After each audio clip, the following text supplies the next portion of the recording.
നമ്മളുടെ ഈ പുതിയ വീട്ടിൽ മുറ്റം ചെയ്യാനായിട്ട് പണിക്കാർ വരും എന്ന് പറഞ്ഞിട്ടുണ്ടായിരുന്നു. അപ്പോൾ അവർ വരുന്നത് കൊണ്ട് തന്നെ ഞാൻ വിചാരിച്ചു രാവിലെ ഇവിടെ വന്നിട്ട് ബ്രേക്ക്ഫാസ്റ്റ് ഉണ്ടാക്കാം. അപ്പം ഞാൻ മാത്രമേ ഉള്ളൂ. ഞാൻ കുറേ സാധനങ്ങളൊക്കെ ആയിട്ട് കാൽനടയായിട്ടാണ് നടന്നു വന്നത്. അപ്പോൾ ഞാൻ വീട്ടിൽ കയറിയിടൻ ഇങ്ങനെയാണ് കേട്ടോ, എൻ്റെ ജനാലകളും വാതിലുകളും ഒക്കെ ഒന്ന് തുറന്നിടും. അതെവിടാണെങ്കിലും ഞാൻ ഇങ്ങനെ തന്നെയാണ്. എല്ലാം തുറന്നിട്ട് കഴിയുമ്പോൾ എനിക്കെന്തോ ഒരു മനസ്സിന് ഭയങ്കര സന്തോഷമാണ്. അത് പറഞ്ഞറിയിക്കാൻ പറ്റത്തില്ല കേട്ടോ. ഇപ്പം ഞാനിവിടെ പുതിയ വീട്ടിൽ വന്നിരിക്കുകയാണ്. അപ്പോൾ ഇന്നലെ ഞാൻ ഇഡ്ഡലിക്ക് വേണ്ടി ആട്ടി വെച്ചിട്ടുണ്ടായിരുന്നല്ലോ, ഇഡ്ഡലിക്കും വടയ്ക്കും. അപ്പോൾ അത് രണ്ട് ഞാൻ ഉണ്ടാക്കിയില്ലായിരുന്നു. അപ്പോൾ മാവ് പൊങ്ങി വന്നപ്പോഴേക്ക് ഞാനത് ഫ്രിഡ്ജിലേക്ക് മാറ്റിയിട്ടുണ്ടായിരുന്നു. അപ്പം ഞാൻ ആ മാവും ഒക്കെ എടുത്തിട്ട് ഈ പുതിയ വീട്ടിലേക്ക് വന്നിരിക്കണം.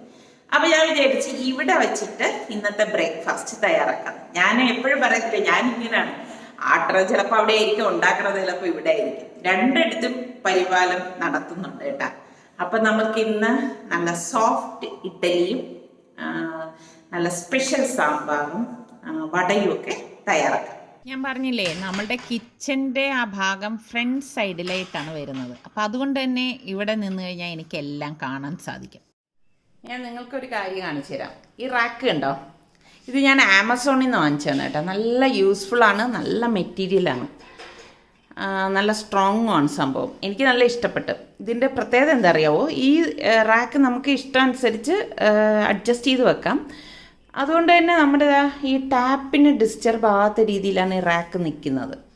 അപ്പോൾ നമ്മൾ പാത്രങ്ങൾ കഴുകി വെക്കുമ്പോഴേക്ക് ആ വെള്ളം നേരെ സിങ്കിലേക്ക് തന്നെയാണ് വീഴുന്നത്.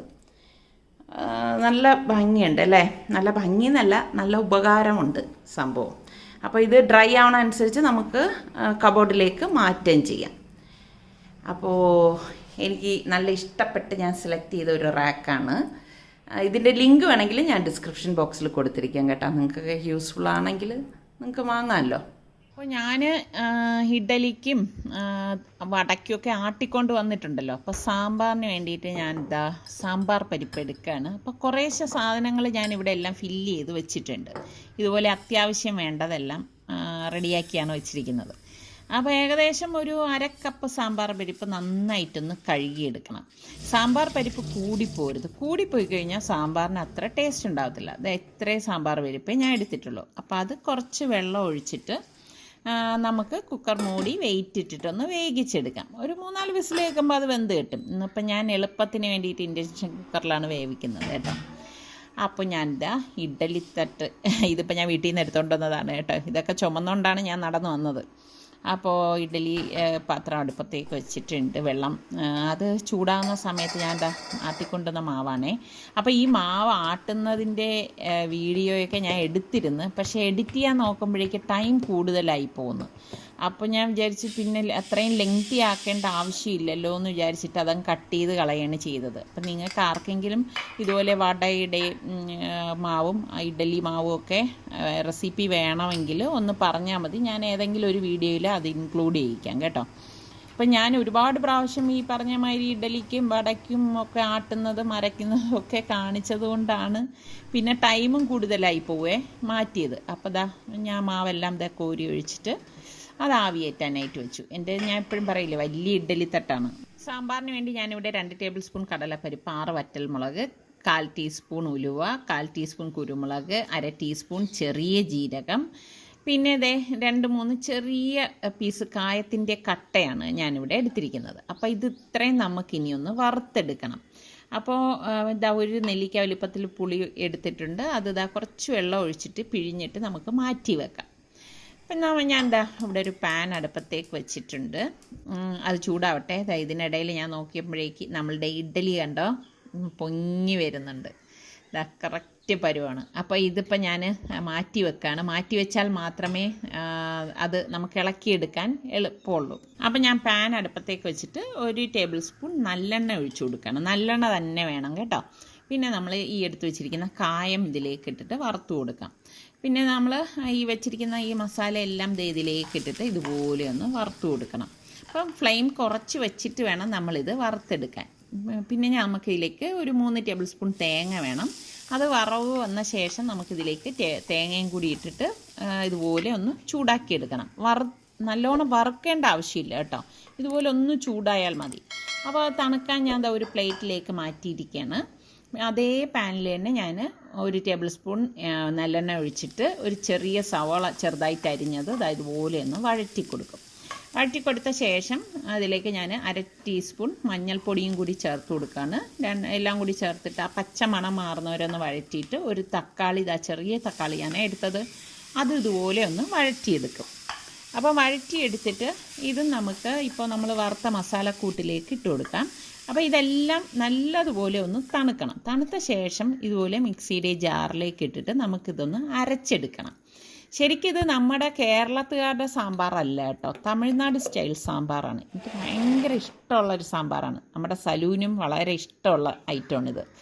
അപ്പോൾ ഇതുപോലെ ഒന്ന് അരച്ചെടുത്ത ശേഷം ഞാൻ അവിടെ ഒരു കൽച്ചട്ടി അടുപ്പത്തേക്ക് വെച്ചിട്ടുണ്ട്. ഇതിലേക്ക് 2 ടേബിൾ സ്പൂണോളം നല്ലെണ്ണ ഒഴിച്ചിട്ടുണ്ട്. പിന്നെ കടുക്, വറ്റൽമുളക്, കറിവേപ്പില, പച്ചമുളക് ഇത്രയും കൂടി ഇട്ടിട്ട് ഇതുപോലെ ഒന്ന് ഇളക്കി കൊടുക്കും. അപ്പോൾ ഈ കൽച്ചട്ടി എവിടെ നിന്നാണെന്ന് പലരും എൻ്റെ അടുത്ത് ചോദിച്ചിട്ടുണ്ട്. ഇത് സെസ്റ്റയിൽ നിന്നാണ്, അതിൻ്റെ ലിങ്ക് ഞാൻ കൊടുത്തിരിക്കാം. അപ്പോൾ ഒരു സവാള ഇതുപോലെ അരിഞ്ഞതൊന്ന് വഴറ്റി കൊടുത്ത ശേഷം ഒരു തക്കാളി, ചെറിയ തക്കാളിയാണ് എടുത്തിരിക്കുന്നത്, അതും കൂടി ഇതുപോലെ ഒന്ന് വഴറ്റിയെടുക്കും. എളുപ്പമാണ് കേട്ടോ ഈ സാമ്പാർ ഉണ്ടാക്കാൻ, അടിപൊളി ടേസ്റ്റുമാണ്. ഇത് നമുക്ക് പുളിവെള്ളം പിഴിഞ്ഞത് ഇതിലേക്ക് ഒഴിച്ചു കൊടുക്കാം. ഒഴിച്ചു കൊടുത്തിട്ട് ഇതുപോലെ കൽച്ചട്ടി ആയതുകൊണ്ട് തന്നെ പെട്ടെന്ന് തിള വരും. അപ്പം നമുക്ക് ഈ അരച്ച് വെച്ചിരിക്കുന്ന അരപ്പുണ്ടല്ലോ അത് ഇതിലേക്ക് ഇട്ട് കൊടുക്കണം. പിന്നെ അരയ്ക്കുമ്പോൾ നിങ്ങൾ തേങ്ങയുടെ അളവൊന്നും കൂടിപ്പോരുത് കേട്ടോ. ഈ പറഞ്ഞിരിക്കുന്ന അളവിലെടുത്താൽ മാത്രമേ നല്ല ടേസ്റ്റി ആയിട്ട് നമുക്ക് സാമ്പാർ കിട്ടുകയുള്ളൂ.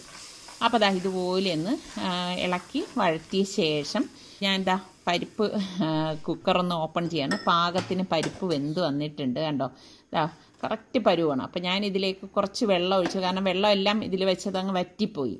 അപ്പോൾ വെള്ളം ഒഴിച്ച് അതൊന്ന് ഡൈല്യൂട്ട് ചെയ്യാണ്. അപ്പോൾ എന്നിട്ട് ഇത് നേരെ നമുക്ക് ഈ റെഡിയായിക്കൊണ്ടിരിക്കുന്ന സാമ്പാറിൻ്റെ കൂട്ടിലേക്ക് ഒഴിച്ചിട്ട് ഇതുപോലെ ഒന്ന് ഇളക്കി കൊടുക്കാം. ഇതുപോലെ നല്ലതുപോലെ മിക്സ് ചെയ്ത് കൊടുക്കണം. മിക്സ് ചെയ്ത് കൊടുത്ത ശേഷം നമുക്കിതിലേക്ക് പാകത്തിനുള്ള ഉപ്പിട്ട് കൊടുക്കണം. ഉപ്പ് ഇതുവരെ നമ്മൾ ഇട്ട് കൊടുത്തിട്ടില്ലായിരുന്നല്ലോ. ഉപ്പ് ഇട്ട് നന്നായിട്ടൊന്ന് മിക്സ് ചെയ്യാം. മിക്സ് ചെയ്തിട്ട് നമുക്കിതിലേക്ക് പാകത്തിന് വെള്ളം ഒഴിച്ചു കൊടുക്കാം. എത്രത്തോളം തിക്നെസ്സും ലൂസും വേണമെന്ന് നിങ്ങളുടെ ഇഷ്ടത്തിനനുസരിച്ച് ചെയ്താൽ മതി. അപ്പം അത്യാവശ്യം കുറച്ച് ലൂസായിട്ടിരിക്കുന്നതാണ് ഈ സാമ്പാറിൻ്റെ ടേസ്റ്റ് എന്ന് പറയുന്നത് കേട്ടോ. ഒരുപാട് അങ്ങ് കുറുകിയ സാമ്പാറല്ലിത്. കണ്ട, ഇതാണ് ഇതിൻ്റെ ഒരു പരുവം എന്ന് പറയുന്നത്. അപ്പോൾ ഇതുപോലെ ഒന്ന് ഇളക്കി കൊടുത്ത ശേഷം ഞാനിതിലേക്ക് കുറച്ച് മല്ലിയില ഇതുപോലെ ഒന്ന് അരിഞ്ഞിട്ട് കൊടുക്കും. ശരിക്കും പറഞ്ഞാൽ നല്ല ഒരു മണമുള്ള സാമ്പാറാണ് കേട്ടോ ഇത്. അപ്പോൾ ട്രൈ ചെയ്യാത്തവർ ഈ രീതിയിലൊന്ന് ട്രൈ ചെയ്ത് നോക്കിയിട്ട് എനിക്ക് ഫീഡ്ബാക്ക് കൂടെ തരണം കേട്ടോ. നിങ്ങൾക്ക് ഇഷ്ടപ്പെട്ടോ, എങ്ങനെ ഉണ്ടായിരുന്നു എന്നുള്ളത്. അപ്പോൾ ഈ സാമ്പാറിന് ഇപ്പം ഞാൻ നന്നായിട്ട് ഇളക്കിയിട്ടുണ്ട്. ഇതിവിടെ ഇരുന്ന് ഒന്ന് തിളക്കട്ടെ. അപ്പോഴേക്ക് ഇഡ്ഡലിയൊക്കെ തണുത്തിട്ടുണ്ട്. കണ്ടോ, ഗർഭിണി പോലത്തെ ഇഡ്ഡലിയാണ് എൻ്റെ ഇഡ്ഡലി എന്ന് പറയുന്നത്. അപ്പോൾ ഇത് തണുത്തത് കൊണ്ട് തന്നെ ഈസി ആയിട്ട് നമുക്ക് ഇഡ്ഡലി തട്ടിൽ നിന്ന് ഇളകി കിട്ടും. കണ്ടോ, സ്പൂണൊന്നും ഉപയോഗിക്കേണ്ട ആവശ്യമൊന്നുമില്ല. ഈസി ആയിട്ട് നമുക്ക് ഇതെല്ലാം ഇളക്കിയെടുക്കാൻ പറ്റും. നല്ല സോഫ്റ്റും ഫ്ലഫി ആയിട്ടുള്ള ഇഡ്ഡലിയാണ്. അപ്പോൾ ഞാൻ പറഞ്ഞില്ലേ, ഇഡലിയുടെ ലിങ്ക് നിങ്ങൾ വേണമെങ്കിൽ ചോദിച്ചാൽ മതി. ഉണ്ടാക്കുന്നത് ഞാൻ അരയ്ക്കുമ്പോൾ കാണിച്ചു തരാം. ഇനി ഇപ്പോൾ നമ്മുടെ സാമ്പാർ വെട്ടി തിളയ്ക്കുന്നുണ്ട്.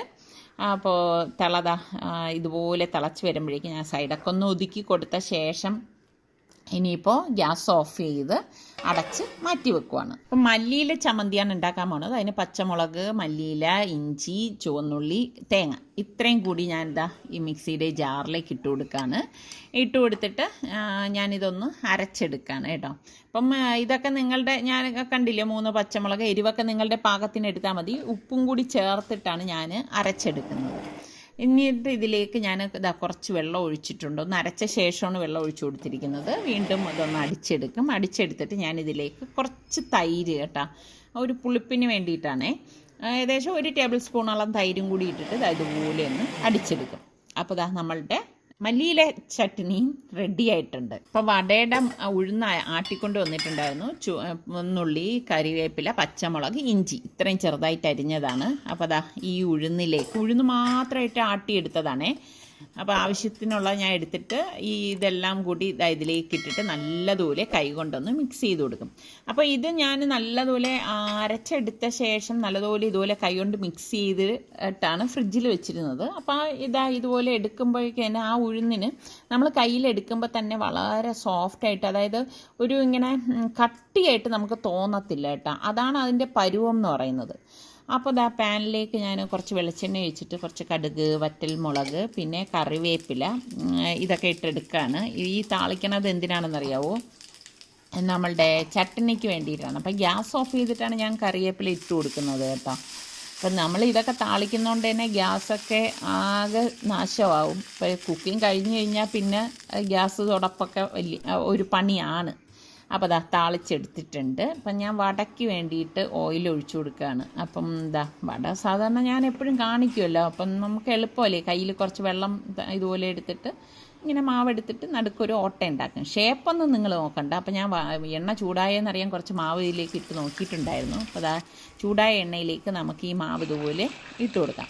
ഇട്ട് കൊടുത്ത ശേഷം നമുക്ക് തിരിച്ച് മറിച്ചിട്ട് ഫ്രൈ ചെയ്തെടുക്കണം. ഇത് നല്ല ക്രിസ്പിയും ഉള്ളു നല്ല സോഫ്റ്റും ആയിട്ടുള്ള വടയാണ് കേട്ടോ. സൂപ്പർ ടേസ്റ്റാണ്. അപ്പോൾ ഇതും നിങ്ങൾക്ക് ഇത് വേണമെന്ന് പറയുകയാണെങ്കിൽ ഞാൻ കാണിച്ചു തരാമേ, അരയ്ക്കുന്നത് തന്നെ കാണിച്ചു തരാം. അപ്പോൾ തേയില വെള്ളത്തിന് വേണ്ടിയിട്ട് ഞാൻ വെക്കുകയാണ്. അപ്പോൾ ഇതിനിടയിൽ ഞാൻ അവരുടെ അടുത്ത് വരാനായിട്ട് പറഞ്ഞിട്ടുണ്ട്, ആഹാരമൊക്കെ റെഡിയായെന്ന്. അപ്പോൾ എനിക്കിങ്ങനെയാണ്, ചൂടോടുകൂടി തന്നെ എല്ലാവരും ഒരുമിച്ചിരുന്ന് കഴിക്കണം. അല്ലാതെ വെച്ചിരുന്ന് തണുത്തിട്ട് കഴിക്കുന്നതിൽ എനിക്ക് വലിയ താല്പര്യമില്ല കേട്ടോ. അപ്പോൾ എനിക്കറിയാം അവർ വീട്ടിൽ നിന്ന് ഇറങ്ങി ഇവിടെ എത്താൻ എത്ര നേരം എടുക്കും, അത് അഡ്ജസ്റ്റ് ചെയ്തിട്ടൊക്കെയാണ് ഞാൻ വിളിച്ച് പറയുന്നത്. അപ്പോൾ ഭക്ഷണം നമുക്ക് ചൂടോടുകൂടി തന്നെ കഴിക്കാനും പറ്റും. അപ്പോൾ വട ഇവിടെ റെഡി ആയിട്ടുണ്ട്. നല്ല ഭംഗിയുള്ള ഗോൾഡൻ കളറിലെ വടയാണ് കേട്ടോ ഇത്. ബാക്കിയിരിക്കുന്ന മാവ് നമുക്ക് ഇതുപോലെ തന്നെ ഞാനിതുപോലെ ഇട്ട് ഫ്രൈ ചെയ്തെടുക്കുകയാണ് ചെയ്യുന്നത്. അപ്പോൾ ഇതിനിടയിൽ നമ്മളുടെ മുറ്റം ചെയ്യാനുള്ള പണിക്കാരൊക്കെ അവിടെ പണി നടത്തിക്കൊണ്ടിരിക്കുകയാണ്. അപ്പോൾ അതിൻ്റെ ചല്ലിയൊക്കെ വന്നിട്ടുണ്ട്. എനിക്കാണെങ്കിൽ ഇൻ്റർലോക്ക് ഇടുന്നതിനോട് വലിയ താല്പര്യമില്ല കേട്ടോ.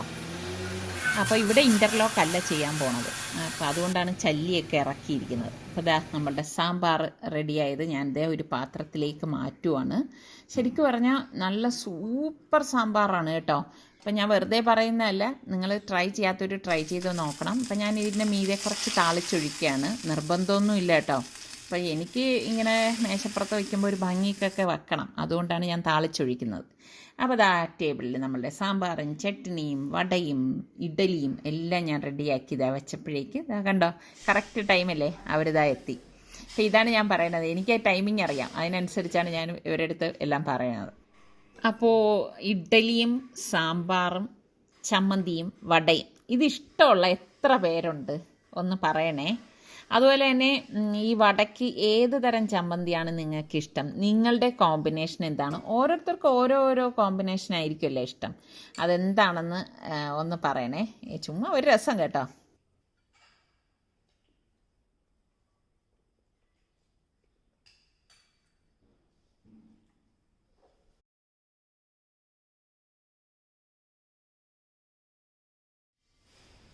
സൽമാൻ ഇഷ്ടമുള്ള സാമ്പാറാണ്.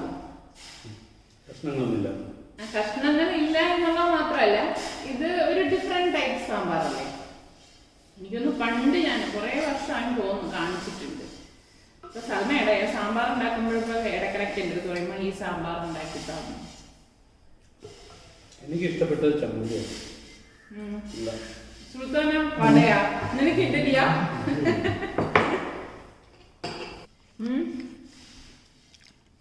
എന്റെ മാറ്റ് നിങ്ങൾക്കൊന്നും ഇഷ്ടപ്പെട്ടില്ല എന്ന് പറഞ്ഞു. ഒരു ട്രയൽ നോക്കിയാണല്ലേ. ഞാൻ പറഞ്ഞില്ലേ, എനിക്ക് അവിടെ വെറൈറ്റി ആയിട്ട് എടുക്കാനുള്ള ഇതൊന്നും ഇല്ലായിരുന്നു. അപ്പൊ എൻ്റെ അടുത്ത് കുറച്ച് വ്യൂവേഴ്സ് 1-2 ഷോപ്പ് പറഞ്ഞായിരുന്നു. അപ്പൊ ഞാൻ അവിടെ പോയി അന്വേഷിച്ചില്ലായിരുന്നു കേട്ടോ, അതിനെക്കുറിച്ച് ഓർത്തുമില്ലായിരുന്നു. എന്തായാലും ഞാൻ പോയി നോക്കാം.